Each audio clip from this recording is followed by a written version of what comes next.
Hey, it's Kim, and based on Britney's new Instagram post, Britney is mad at her mom again.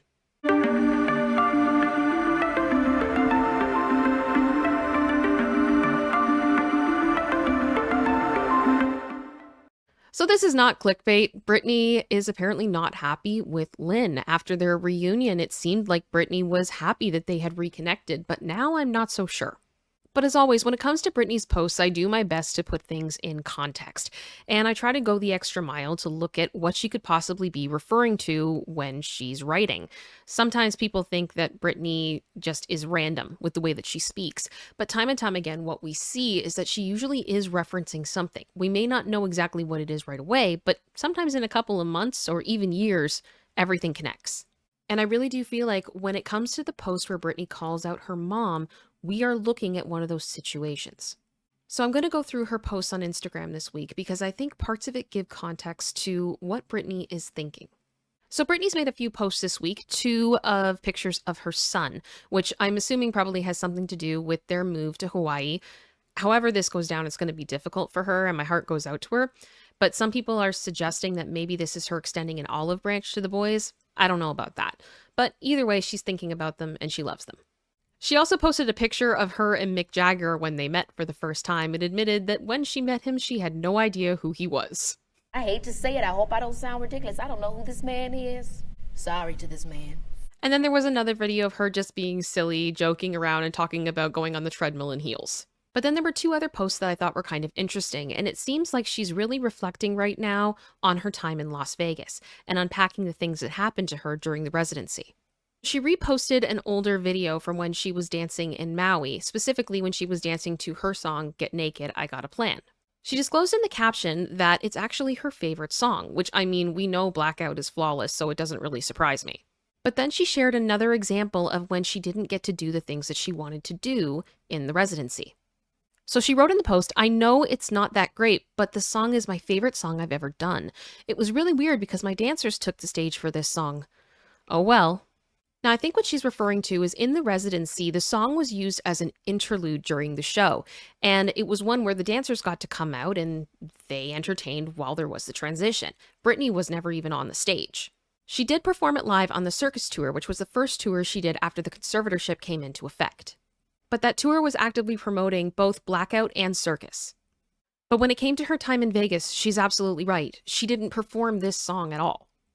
Now, I bring this up because I feel like if you're an artist that is putting together a show that's supposed to encompass your career, you probably would want to perform your favorite songs.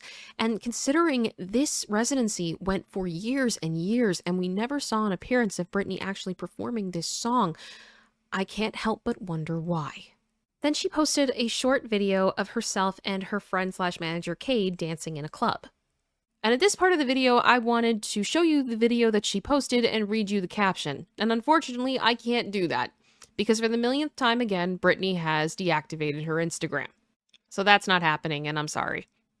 Now, she tends to do this when she's overwhelmed or just needs a break from social media. I'm sure it'll be back up soon. For all I know, it'll be back up by the time I post this video. So unfortunately, we're just going to have to settle for the screen caps I took on my phone of her post.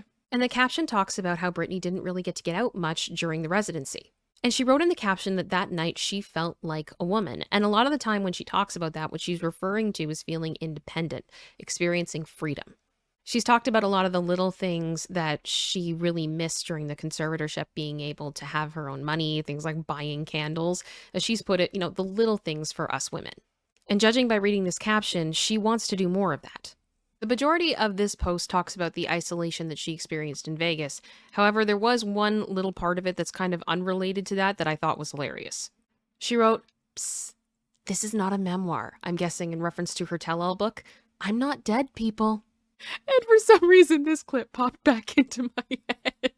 I wrote a memoir, okay? And when you write a memoir, you have to tell your life story. Memoir. And But let's go through the meat and potatoes of the caption. As I saw this today, the video, and cried like a baby. I think it was my second year working in Vegas, which would have been 2015. Of course, I was never allowed to drink with my crew, so I never went out really. People won't believe me, but in 4 years, I went out 3 times. New Year's party 1 year and the last show party. Obviously, all I've ever known is to work. The one thing I remembered from my first few tours before the conservatorship was how I got to feel like a sexy sassy pants and dance all night in every city.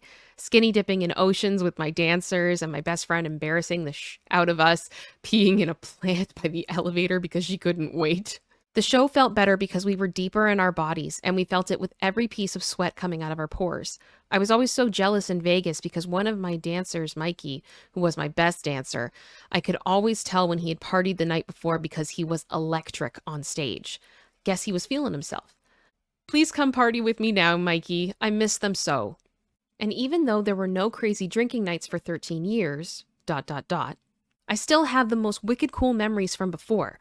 Remember, all things wicked come from innocence. I get to go to Vegas and be wicked like my mom now. Just saying. So I am confusion. So I guess the meetup didn't go well? Maybe that post that she wrote was entirely sarcastic? Which, I mean, it wouldn't be the first time that Britney has made sarcastic posts, but wow. I have questions. What does it mean?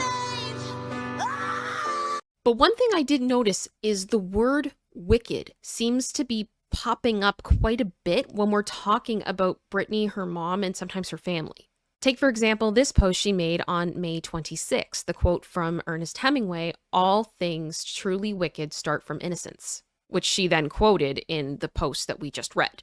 And then my brain immediately went back to this post that was in October of last year. So around this time, Britney made a very long text post really calling out her family, specifically on how they had body shamed her and isolated her through the conservatorship.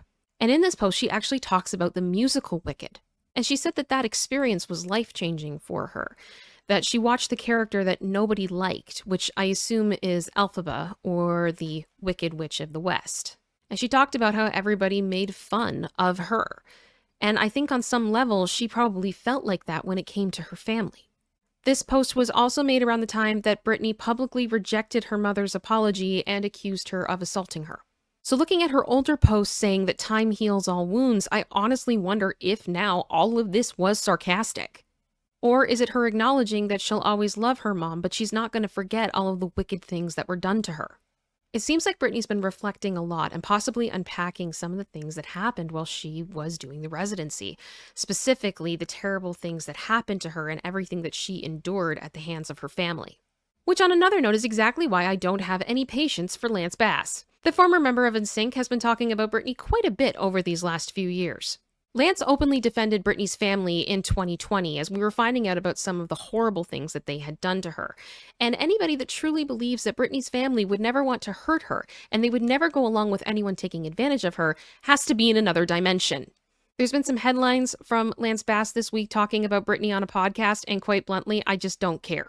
Which is why I am paying him no mind, and I will not be making further comments on him complaining that Britney hasn't met his children yet. I hope Britney is processing okay. It seems like she's going through a lot right now. But it's good to see that she's working through it. She is speaking her mind, she's sharing her story, and it's going to continue to take time for her to unpack all of this stuff. She's got 13 years worth of memories to sort through, and I can't even imagine how overwhelming that is. As always, I send her nothing but love and support. Well, that's it. Much love. Bye.